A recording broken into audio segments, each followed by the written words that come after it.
Hey guys, this is David here with Gear Nerds, and today we're going to be talking about the different types of sleeping pads. This can be really confusing if you're just getting into backpacking, so in this video we're just going to go through and talk about each type of sleeping pad. The first type of pad we're going to talk about is the air pad. I have this one here. It is the Nemo Astro Air Lite. And the way an air pad works is you completely deflate it and there's nothing in it except for the thin layer, and then there's a nozzle at the end and you inflate it when you're ready to use it.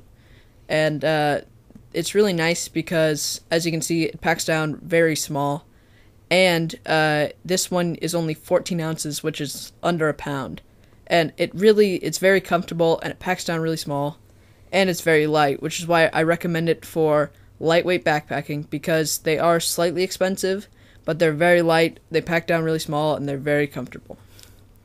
The next type of pad we're going to be talking about is an open cell foam pad. So here's this one right here. This is the Therm-a-rest Prolite. And thing about open cell pads are they're in the same price range as an air pad, and they don't really have the same performance. So for that reason, I recommend an open cell foam pad if you're going to be doing more standard camping and maybe a little bit of backpacking. The next type of pad we're going to be talking about is a closed cell foam pad. We don't actually have a closed cell foam pad with us right now because we lent it to a friend, but the way a closed cell foam pad works is it's a thin layer of foam coated in a water-resistant material. And closed cell foam pads are good for every single camping situation. They're great for backpacking, they're great for ultralight backpacking, they're great for car camping, they're great for all ends of the spectrum.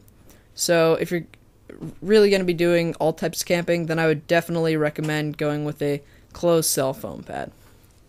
Now we're going to go to a comparison chart, and for comfort, the air pad received a 10, the closed cell foam pad received a 8, and the open cell foam pad received an 8, and the closed cell foam pad received a 6.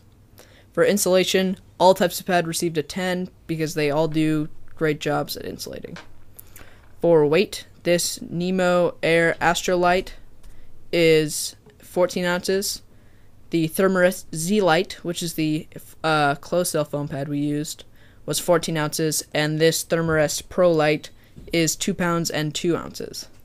For price, this Nemo Astro Air Lite is $110, this Therm-a-rest Prolite is $100, and the Therm-a-rest Z-Lite is $45.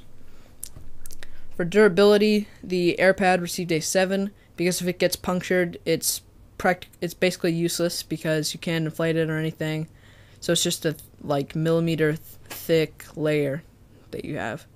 The open cell foam pad received an 8, just because it's more durable than the air pad, but it's still not very durable.